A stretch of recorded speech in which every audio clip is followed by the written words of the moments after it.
Paz, irmãos. Amém. Louvado seja Deus. Tem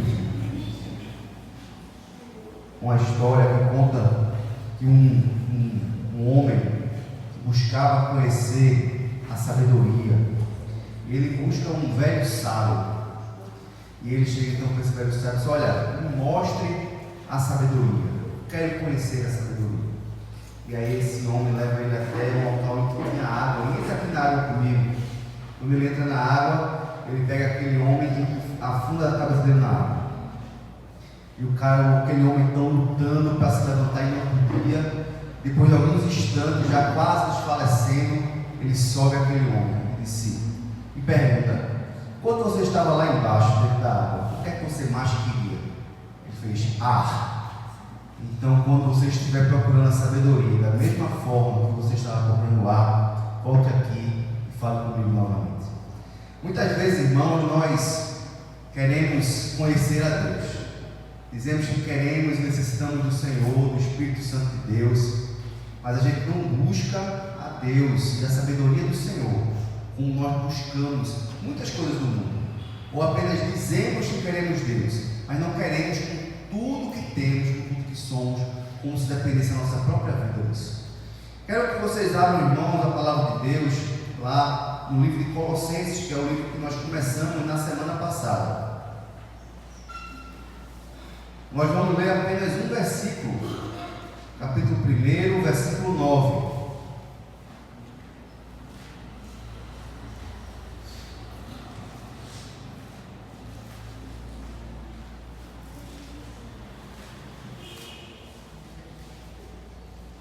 Paulo aqui vai orar ou falar aos colossenses os motivos pelos quais ele sempre ora por aqueles irmãos.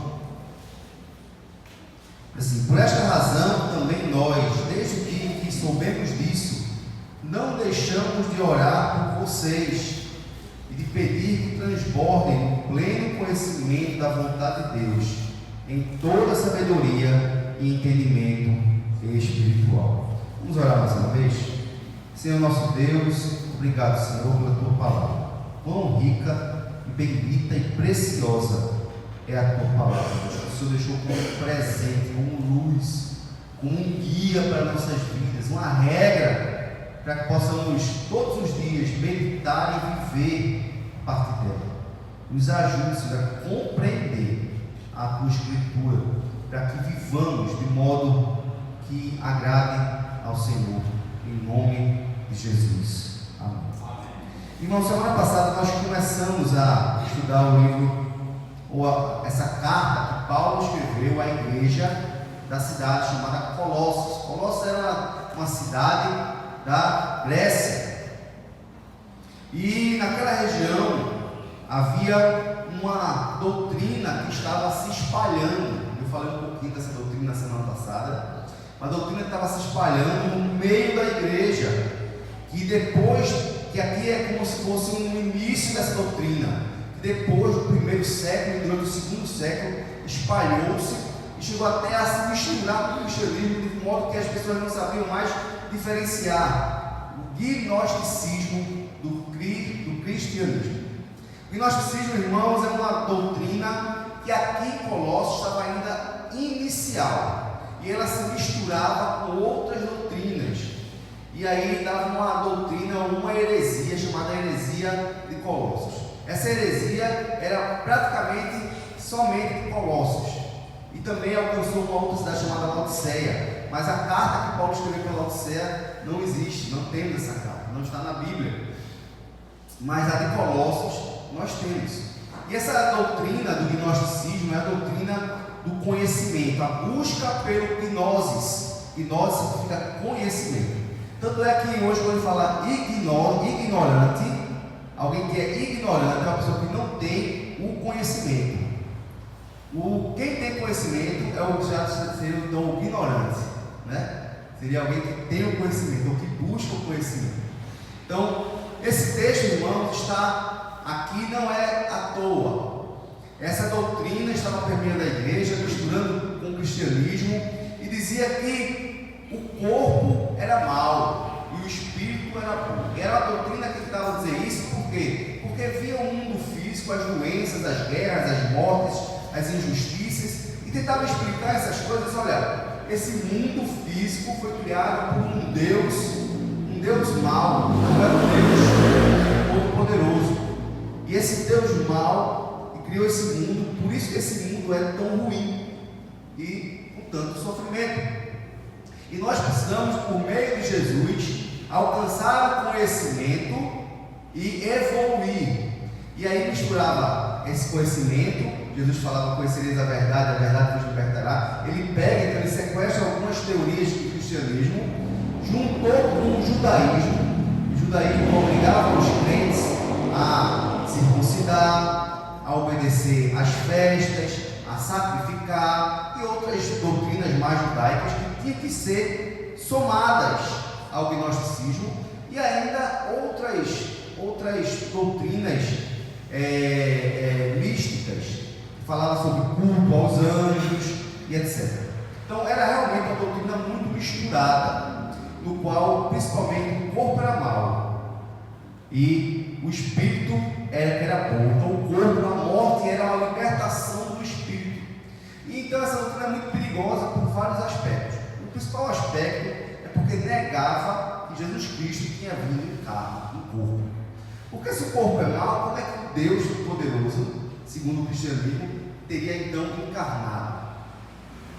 E nós temos até hoje um pouquinho desse entendimento que o corpo é mau. A carne é fraca, né? A gente usa esse texto, a carne é fraca, mas olha, o corpo é mau. O espírito ele é bom. Portanto, quando a pessoa morre, Deus perdoa o espírito, porque ele estava apenas aprisionado à carne. Porque é uma doutrina, irmãos, que tira a nossa culpa do nosse pecado. Porque se minha carne é má, qual é a culpa que tem o meu espírito que estava apenas aprisionado? Então é uma doutrina que tira o peso do pecado, tira também a humanidade de Cristo, a plena humanidade de Cristo. E quando você tira a plena humanidade de Cristo, Cristo deixa de ser um ser humano puro e verdadeiro, como nós somos seres humanos. Se ele deixar, se ele não for esse ser humano, ele também não pode, por meio do seu sacrifício, perdoar seres humanos. Porque o primeiro Adão veio e falhou.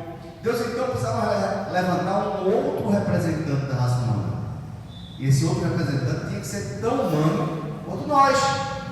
E a morte de Cristo é um ser humano que morre sem pecado. Portanto, ele representa aqueles que creem. E a justiça de Deus foi feita em Jesus. O pecado foi pago em Jesus. Então nós que estamos representados por esse novo Adão, esse novo ser humano perfeito, quando nós cremos nele pela fé, cremos na justiça de Deus operada na cruz, nós recebemos então a justiça de Jesus por imputação. Somos justificados e recebemos então o perdão e a salvação, não por méritos próprios nossos, mas pelos méritos de Cristo. Então é uma doutrina perversa, uma doutrina que tirava a humanidade de Cristo. Quando você tira a humanidade e diz assim: olha, ele pareceu ter morrido, ele pareceu ter sofrido, ele parecia que tinha um corpo, mas não era um corpo verdadeiro. E com essas falsas doutrinas tirava a humanidade de Jesus. Quando você tira a humanidade de Jesus, você tira a capacidade de Jesus de nos representar diante de Deus. Veja que perigo. Se Jesus não pode me representar diante de Deus, nem me representar, então ele também não pode ser o meu, nem o teu Salvador. E aí então nós continuamos ainda devedores do pecado. E ao morrermos, iremos para o inferno.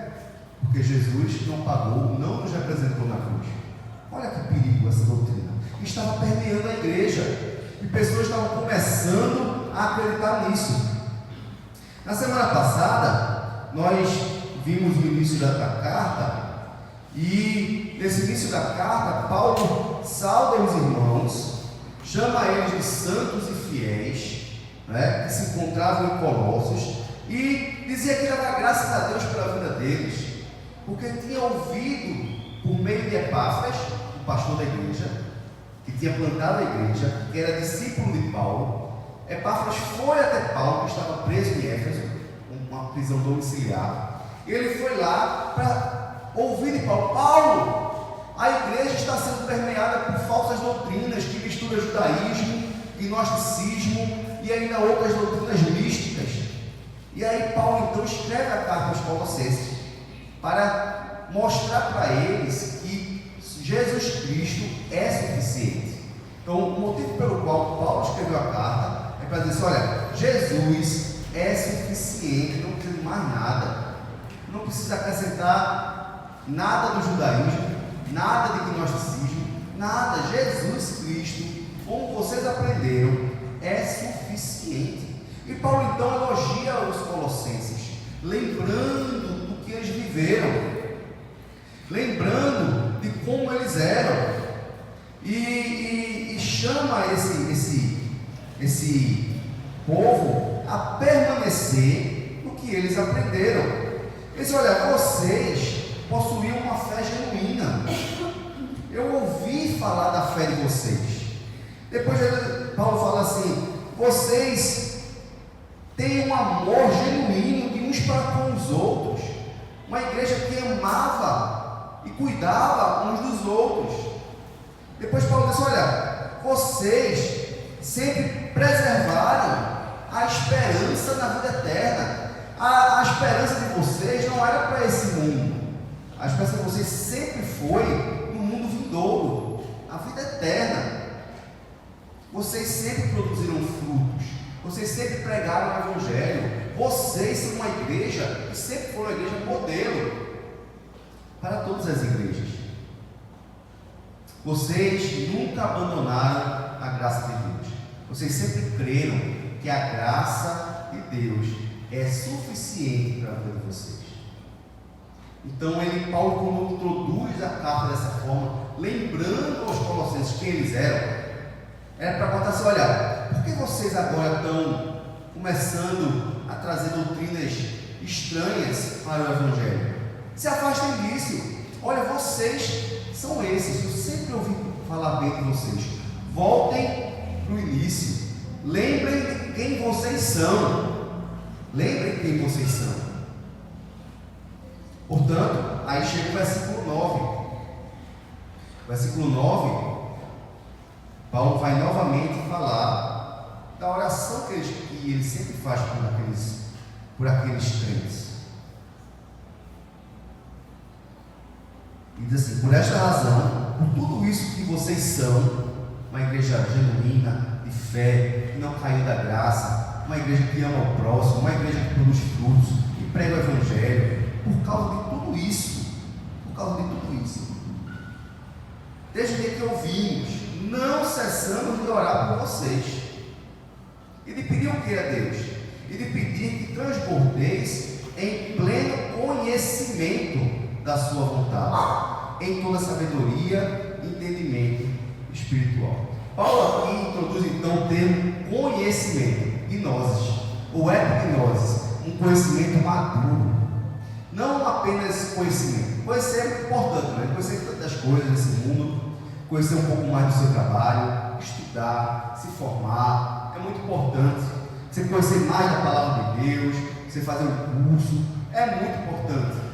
E a gente vai então tratar desse conhecimento que Paulo fala. Esse é o motivo pelo qual Paulo ora, para que eles transbordassem no pleno conhecimento da vontade de Deus.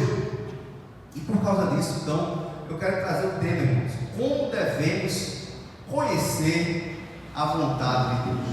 Como devemos conhecer a vontade de Deus? Irmãos, a vontade de Deus revelada está na palavra dele. A palavra de Deus é a base. Quer conhecer ao Senhor? Procure extrair da palavra de Deus o conhecimento. Leia os evangelhos. Nos evangelhos você vai perceber como Jesus reagia quando era confrontado, como ele reagia com os fariseus, como ele reagia, como ele falava com as crianças, como ele perdoava os pecadores. Jesus Cristo é a imagem, é a exata imagem de Deus. Mas na frente, na carta, Paulo vai falar isso, ele vai chegar nesse tema. Mas você quer conhecer a Cristo, conhecer como Deus pensa, como Deus age, Porque o que Ele quer de nós é a palavra de Deus. Isso aí você não tem nem para onde fugir. Tem gente que diz que conhece a Deus, que crê em Deus, mas que não crê na palavra. Ontem nós fomos para Camutanga, né? E Camutanga não, foi até Vila Quebec. Vila Quebec, onde está a nossa congregação de Vila Quebec. E lá fomos um grupo de 13, foi 14, né, daqui da igreja. Juntamos com mais 50 irmãos de mais 3 igrejas, da segunda igreja de Peixinhos, da igreja de Alameda Paulista e outra igreja que eu não lembro agora qual foi. E também tem algumas pessoas de Camutanga também. Então, juntamos todas essas igrejas, fomos um grupo lá de quase 70 irmãos, e lá nós saímos para pregar o Evangelho e espalhar as boas novas do Senhor, né? E nas experiências, a gente vê pessoas que dizem que amam a Deus, que conhecem a Deus, né, Carlos? Na experiência que Carlos teve, e que disse: olha, você crê em Deus? Creio, mas eu não creio que a palavra de Deus é verdade. Como assim? Então você não, de verdade, você não crê em Deus. Porque crer em Deus é crer na palavra. Conhecer a Deus é sinônimo de conhecer a palavra. Se você não conhece a palavra, desculpe, mas você não conhece ao Senhor. Porque a fé vem pelo ouvir a palavra de Deus. Então, irmãos, baseado nesse tema de conhecer a vontade de Deus, a primeira coisa que a gente vai perceber aqui no texto é que nós temos que conhecer a palavra de Deus de forma plena. Porque o texto diz assim: não cessamos de orar por vós e de pedir que transbordeis de pleno conhecimento. A oração de Paulo é: eu quero que vocês tenham pleno, completo, suficiente conhecimento de Deus. Nós temos que conhecer ao Senhor cada vez mais de forma plena.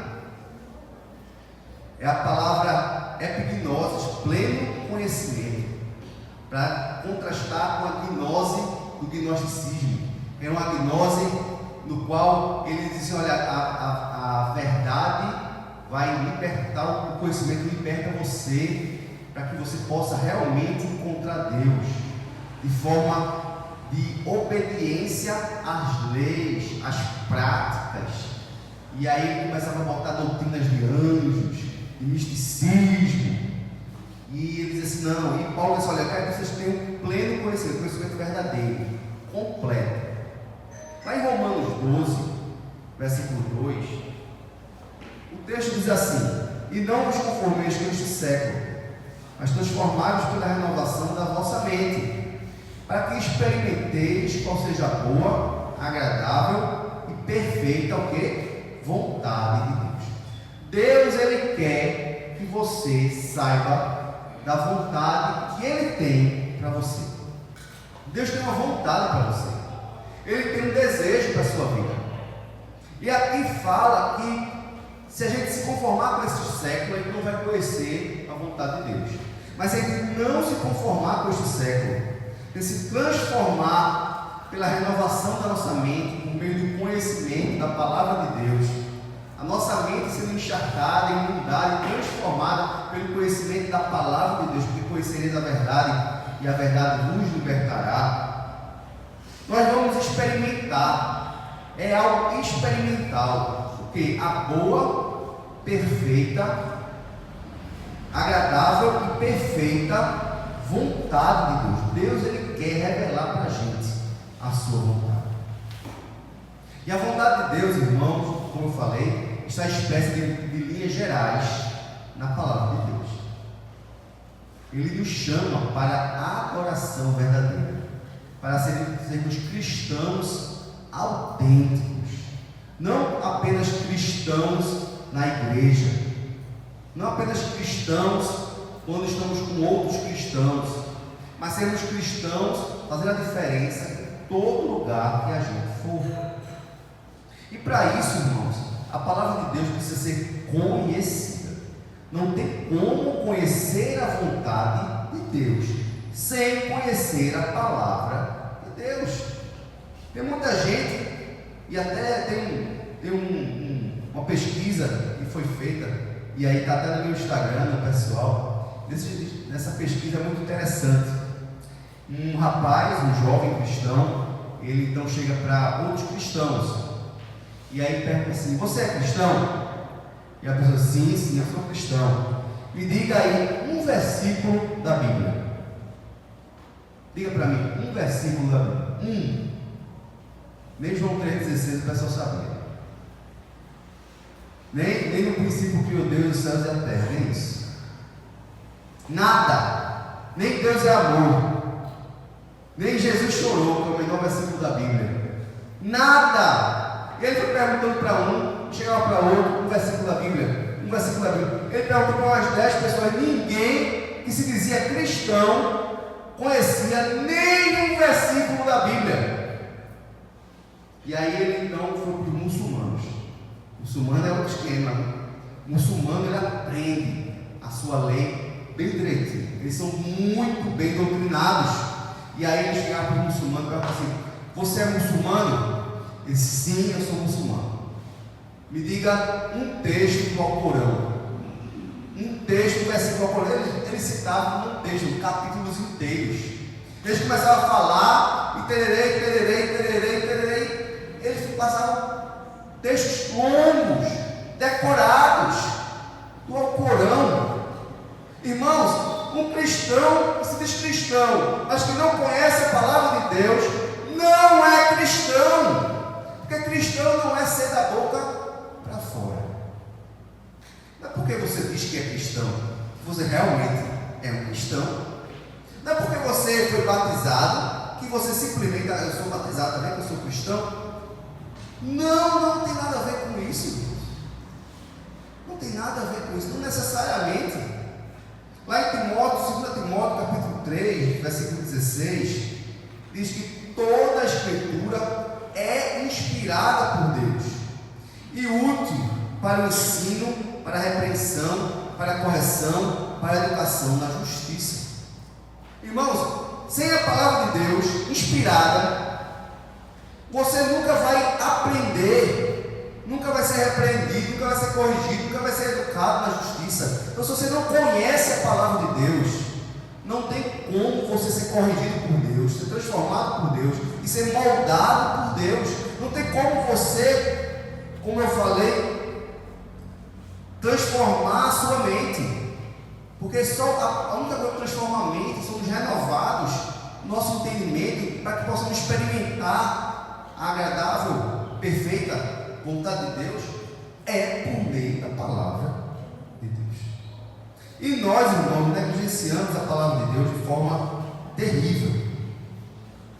Terrível. O ponto alto, irmãos, do estudo da palavra de Deus na igreja é a escola dominical. Discipulado, né? Nós, no culto na terça-feira, nós também temos oração e doutrina. Estamos estudando o breve catecismo, terminando o breve catecismo. No momento agora, o breve catecismo, nós estamos estudando o Pai Nosso, a oração do Pai Nosso, nos detalhes.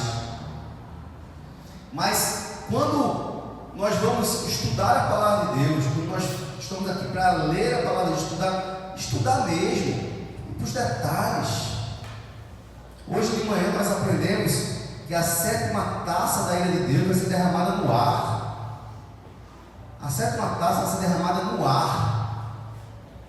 E aí nós aprendemos que a 7ª taça derramada no ar significa a punição de Deus contra os demônios, porque Satanás é o príncipe da potestade do ar. Alguém aqui sabia disso? Não, né? Só quem veio hoje de manhã, né? Quem veio hoje de manhã sabe. Porque, irmãos, quando nós estamos aqui com vontade de aprender a palavra de Deus, com sede pelo conhecimento, quando nós entendemos que o conhecimento transforma a nossa vida, nos fortalece, nós queremos cada vez mais estudar a palavra de Deus. Quando nós amamos essa palavra, porque nessa palavra foi quem transformou a nossa vida e tem transformado, nós queremos e nós lutamos mesmo cansados. E hoje nós estávamos cansados. Não é verdade? Quem viajou ontem, passou o dia inteiro lá em Vila Quebec, chegou ontem à noite só o pito, quando foi eles? Nem jantar já estou? Eu jantei isso, porque não, eu tenho que comer. Mas foi comer e dormir. Cansados, mas hoje nós estávamos aqui, irmãos. Sabe? Porque o objetivo é conhecer mais. Nós temos pouco tempo dessa palavra que nós conhecemos, é ela que tem nos sustentado. Ela é o cuscuz espiritual que nos faz continuar a viver. Sem esse alimento espiritual, irmão, nós ficamos magrinhos, secos e fraquejamos, qualquer coisinha trupica e cai. Se você passar um dia sem comer, você fica fraco ou não? Fica. Qualquer empurrãozinho está caindo. Não precisa nem empurrar, fica tonto. Sabe, sem a palavra de Deus, nós fraquejamos, qualquer coisinha a gente cai. Porque a palavra é que sustenta a nossa vida.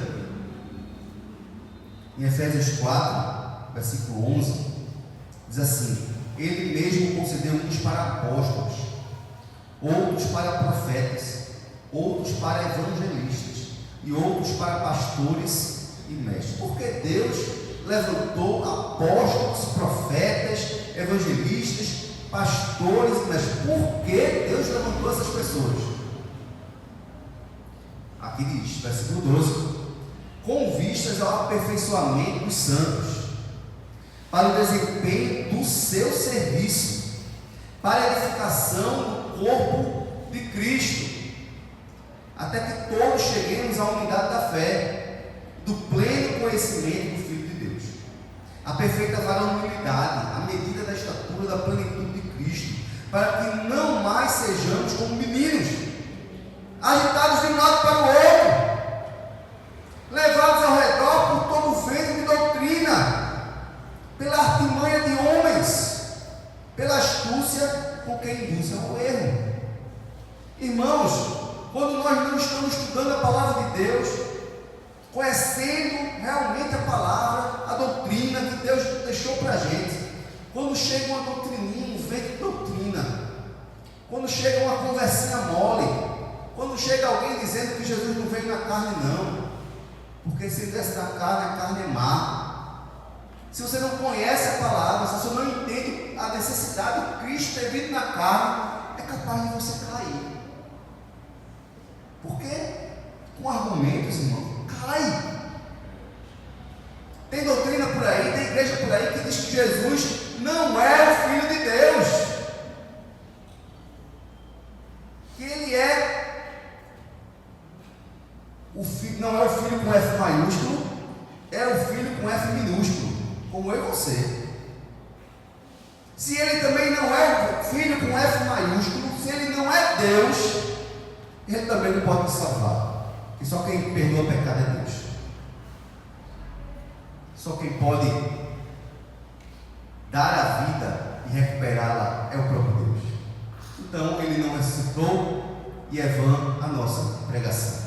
Irmãos, quando nós começamos a fraquejar na fé, a não estudar a palavra, não ter conhecimento da palavra de Deus, quando nós não nos quedamos aos pés dos mestres e pastores que estão aqui para nos ensinar, quando nós negligenciamos estar na casa de Deus, quando negligenciamos o estudo, estamos a um passo, como os colossenses estavam, da apostasia. E a apostasia, a Bíblia diz que no fim dos tempos, o amor de muitos esfriará. E temos visto isso na prática, veja. Até na nossa igreja também. Pessoas que vêm aqui, dizem que estão arrependidas, querem voltar e voltam, são readmitidas, depois passar 1, 2, 3 meses sem aparecer. Cada vez mais, irmãos, as pessoas estão cansadas e cansando.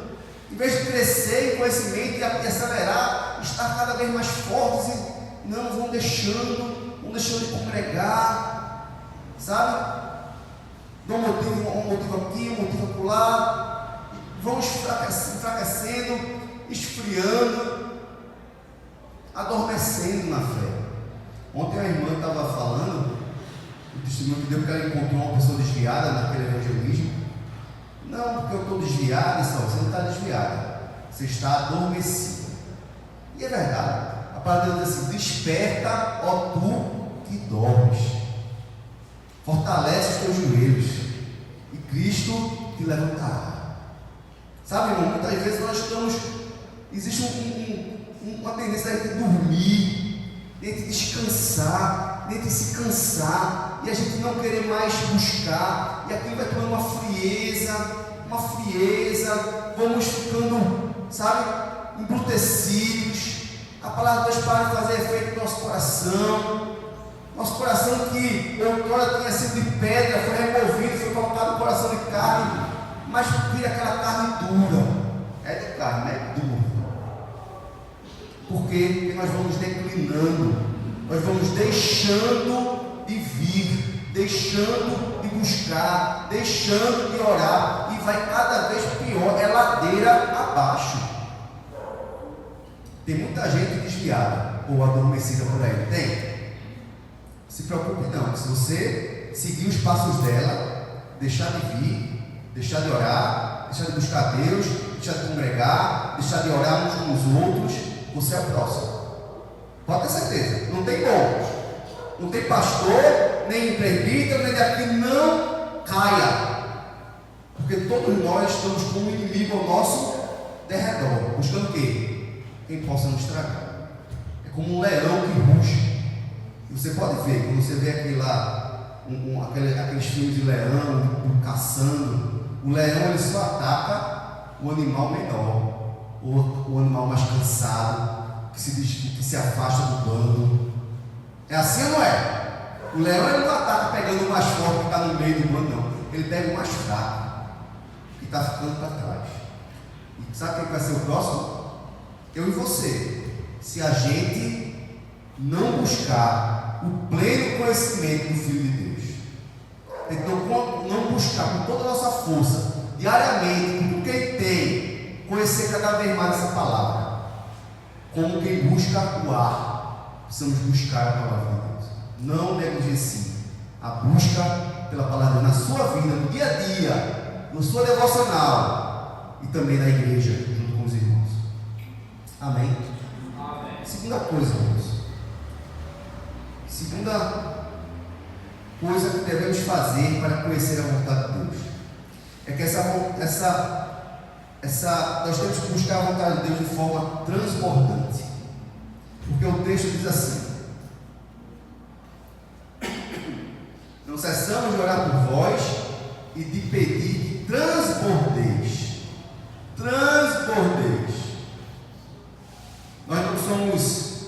Nós não podemos ser um lago que apenas retém a água.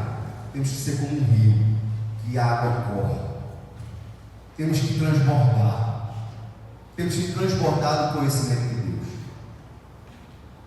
Lá em Colossenses 4, versículo 5, diz assim: portai-vos com sabedoria para com os que são de fora.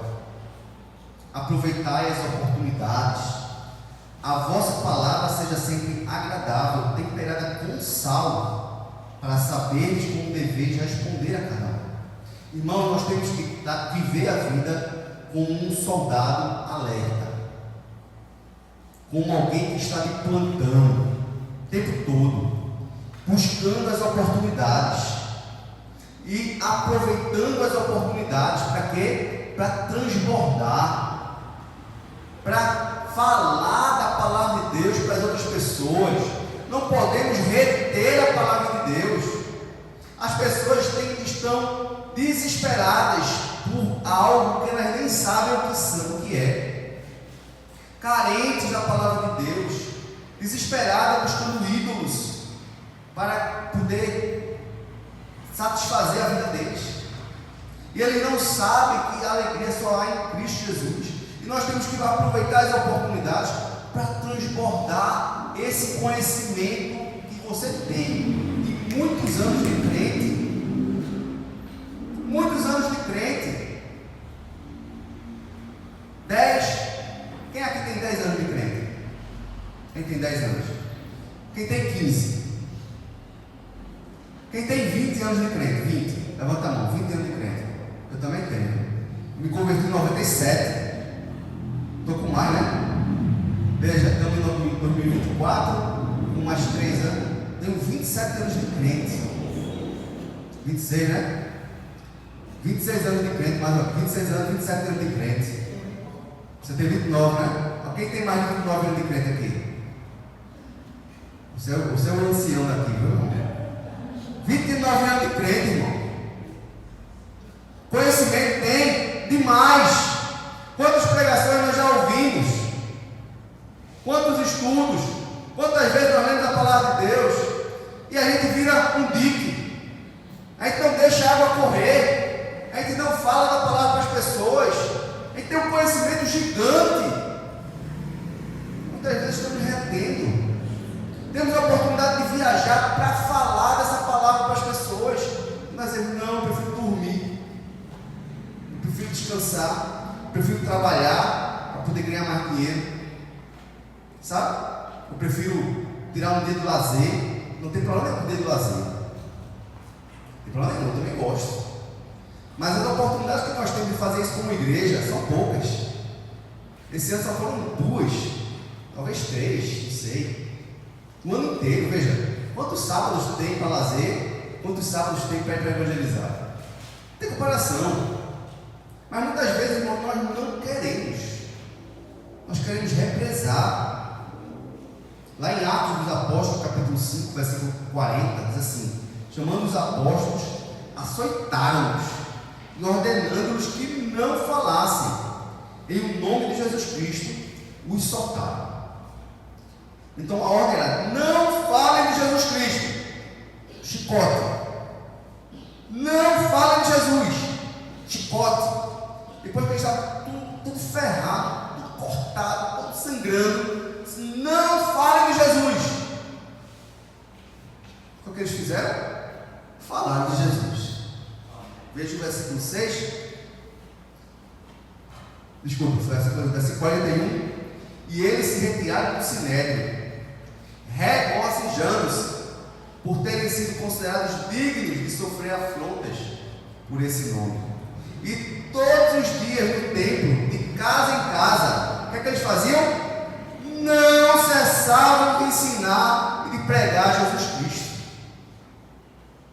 Não cessavam de ensinar, não represavam, pelo contrário, eles transbordavam, porque eles sabiam que esse era o peso que estava sobre eles, e esse é o peso, irmãos, que está sobre mim e sobre você. Não pare, não cesse de ensinar. Ensine para os seus filhos em casa, ensine para os seus sobrinhos, ensine para o seu vizinho, ensine. Busque alguém para você ensinar, busque alguém para você discipular. Cumpra o vídeo de Jesus por todo mundo e fazer discípulos, ensinando-lhes a guardar todas essas coisas. Ensine as pessoas a palavra de Deus, que você já tem 10, 15, 20, 30 anos de crente. Transborde, pelo amor de Deus, transborde. Eu estou com um pouquinho de calor, dá para baixar um pouquinho a temperatura aqui, Marquinhos, por favor? Vocês estão muito animados, aí estou com calor.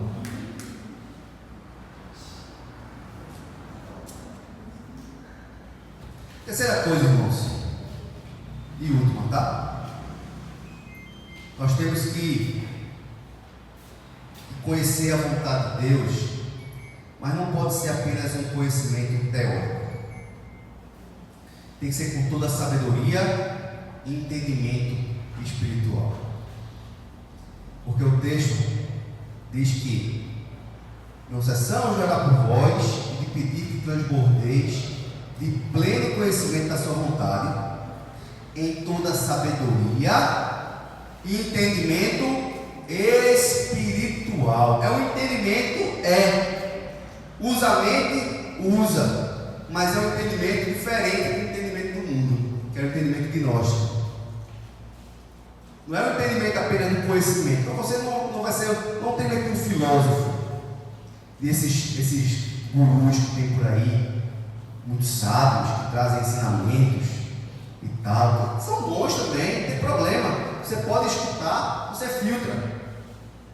Mas esse conhecimento que o mundo traz, filosófico, não pode te dar o verdadeiro conhecimento que Deus quer te dar. Não traz. Conhecer a vontade de Deus, irmãos, é algo sobrenatural. Não é só ler a Bíblia também, não. Somente a ler a Bíblia por ela só, sem a ação do Espírito Santo, você não chega. Não pode ser apenas também só intelectual sem prática. A palavra de Deus, irmãos, tem que ser vivida. Conhecimento tem que ser prático também. Tem que unir a teoria com a prática. Como o rei Salomão fez quando duas mulheres chegam para ele e dizem assim: olha, esse filho aqui é meu, não, esse filho aqui é meu. O filho dela morreu, não foi o filho dela que morreu. E aí então ele diz assim: tudo bem, pega o menino, parte ele no meio, metade para uma, metade para outra, acabou o seu problema. E aí a mãe verdadeira diz assim: não, por favor, não faça isso, deixe com ela, é melhor meu filho vivo do que morto. Eis aqui a mãe. Sabedoria aplicada na prática. É algo prático. Agora, irmãos, antes de ele alcançar essa sabedoria, pouco tempo antes, ele fez uma oração, irmãos. Lá em 1 Reis, capítulo 3, versículo 9, porque Deus disse: peça o que você quiser que eu vou lhe dar. Bota a partir do versículo 8. Teu servo está no meio do teu povo, que elegeste, povo grande, tão numeroso que não se pode contar. Dá, pois, a teu servo coração compreensivo para julgar o teu povo, para que prudentemente discirna entre o bem e o mal. Pois quem poderia julgar a este grande povo? Estas palavras agradaram ao Senhor, por haver Salomão pedido tal coisa.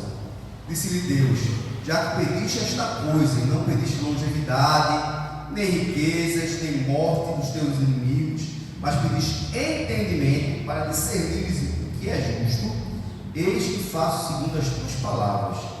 Dou-te coração sábio e inteligente, de maneira que antes de ti não houve o teu igual, nem depois de ti o haverá. Quer sabedoria? Peça a Deus, que Ele dá livremente. Peça de forma que venha do Senhor uma sabedoria espiritual, discernimento espiritual. Não viva como se esse mundo não houvesse um mundo espiritual. Temos que estar conectados, irmãos, com o mundo espiritual o tempo todo, porque Deus é Espírito. Temos que estar conectados. Essa sabedoria tem que vir do Senhor por meio do Espírito Santo de Deus. Josué também recebeu uma bênção espiritual. Deuteronômio 34, versículo 9. Josué, filho de Num, estava cheio do espírito de sabedoria, porquanto Moisés impôs sobre ele as mãos. Assim os filhos de Israel lhe deram ouvidos e fizeram como o Senhor ordenara a Moisés. Ele estava cheio de uma sabedoria, não uma sabedoria mundana, não um conhecimento de guerra apenas, não uma estratégia de como invadir e de como destruir cada povo. Era um conhecimento, irmãos, que foi imposto sob ordenação sobre ele, posição de mãos, um conhecimento espiritual, uma sabedoria espiritual.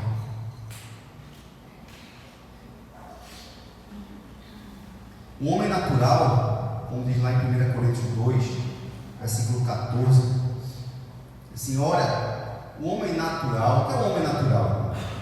É um homem que não nasceu de novo, é um homem que não tem o Espírito Santo de Deus, é um homem que ainda é movido pelos seus próprios apetites, pela sua natureza carnal. Ele não entendeu ainda o que é andar com Deus, não nasceu de novo, nunca provou do poder do Espírito Santo no seu coração.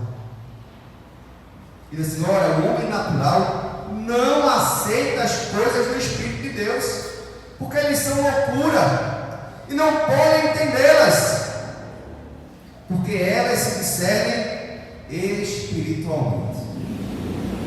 Porque o homem espiritual julga todas as coisas, mas ele mesmo não é julgado por ninguém. Pois quem conheceu a mente do Senhor que o possa instruir? Nós, porém, temos a mente de Cristo. Irmãos, o homem espiritual, ele julga, ele vê determinada proposta que chega para ele e ele avalia: será que isso aqui agrada a Deus? Ele tem uma sabedoria espiritual, ele ora, ele busca saber qual a vontade do Pai. Ontem, uma experiência que eu tive ontem também, é que nós tivemos uma perspectiva inicial, como ia ter um grande grupo evangelizando em Vila Quebec, e meu pensamento era levar também um grupo maior do que nós levamos. E aí, então, se o pessoal vai para Vila Quebec, nós ficaríamos então em Camutanga para evangelizar e abençoar além de Camutanga. E eu acordei de manhã na dúvida: o que é que eu faço? Vou para Vila Quebec junto com os irmãos das outras igrejas ou fico em Camutanga? E aí eu tinha falado com o irmão da igreja de Camutanga um dia antes: seu irmão, entre 8h30 e 9 estamos chegando na igreja, deixa a igreja aberta para a gente poder chegar, ir ao banheiro, né? Conversar um pouquinho, se reunir, para a gente decidir qual a melhor estratégia. E aí eu acordei de manhã, então, disse: Senhor, qual é a tua vontade? Jesus, me mostra o que é que tu queres, o que tu queres, Senhor, me mostra. E a gente foi. Quando chega lá, 8h45, acho que eu nunca fui tão assim, né? Certinho, entre 8h30 e 8, 9 horas, 8h45 a gente chega lá, a igreja fechada. A gente liga para ele, liga, nada. Tudo quanto a fazer xixi, né? Cada um que corresse para arrumar um lugar para ir no banheiro. E ele disse: não, é a vontade de Deus. Deus acabou de me revelar, de mostrar o que é que a gente tem que fazer. Então a gente saiu da primeira decisão. Então é Vila Quebec, vamos para Vila Quebec. E foi maravilhoso. Foi uma bênção estar com os outros irmãos, conhecer os outros irmãos, evangelizar com eles. Foi maravilhosa a experiência de juntar outras igrejas e fazer esse trabalho. Deus, ele revela, irmãos. Quando a gente busca essa sabedoria, algo que seja espiritual, algo que não seja mundano, que não seja movido pelos nossos próprios interesses, que não seja por vaidade. Precisamos, para isso, irmãos, ter conhecimento e relacionamento com o Espírito Santo de Deus. É ler e meditar e orar. Não adianta somente ler a palavra, tem que ler em oração, tem que ler com os olhos espirituais, com a mente de Cristo, tem que ler, irmãos, a palavra de Deus de joelho. Senhor, me mostre, me dê entendimento, mostra o que é que tu queres para mim, sabe? Não adianta só bater o ponto.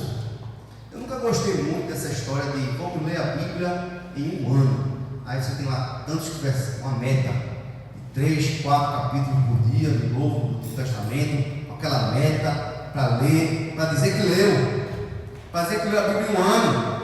É uma bênção, irmão, ler a Bíblia em um ano. Mas se for para bater meta, é feito vir para a igreja para bater meta. É feito vir para a igreja só porque está escalado. Está escalado para bater a bateria, acaba vendo. Está escalado para a bateria, né? Outro está escalado para. Vem, porque está escalado, tem que. Irmãos, não pode ser para bater meta. Temos que ler a palavra de Deus, irmão, meditando, indo e voltando, ruminando, sabe? Mastigando, meditando de dia e de noite. Pode ser um versículo só, irmão, no dia. Contanto que aquilo ali fique incrustado no seu coração, que você saia dali transformado, com o objetivo de viver o que Deus quer para a sua vida. Você tem a palavra de Deus para você, é loucura? Ou a palavra de Deus faz sentido na sua vida? palavra de Deus é mais doce do que o mel, como um favo que você come e se delicia, ou é um fardo no peso? Estar na casa de Deus é porque se o pastor vai cobrar, é porque você quer ser salvo, ou porque você ama estar na casa do Senhor? Sabe? Uma religião apenas teórica, só para bater de tabela, desculpa, você vai ouvir um sonoro nome de Jesus. Só tem duas frases que você vai escutar quando você estiver diante dele no dia da sua morte: ouvi e bendito do meu Pai, apartai-vos de mim, porque não vos conheço. Uma coisa ou outra. Ouvi e bendito do meu Pai, para a casa onde Jesus está preparado desde antes da fundação do mundo, ou apartai-vos de mim, porque não vos conheço. Todos vós que praticais a iniquidade, não vos conheço. Amar a palavra de Deus, conhecer a palavra de Deus, quem ama, quem deseja, quem tem sede, que mantém-se firme, constante, crescente, sem desistir, essa é uma verdadeira marca de quem realmente quer conhecer a palavra de Deus e ama ao Senhor com todo o seu coração. Vamos baixar nossas cabeças, que você possa ter um tempo de oração nesse instante, que você possa conversar com o Senhor e abrir seu coração dentro dele nesse momento.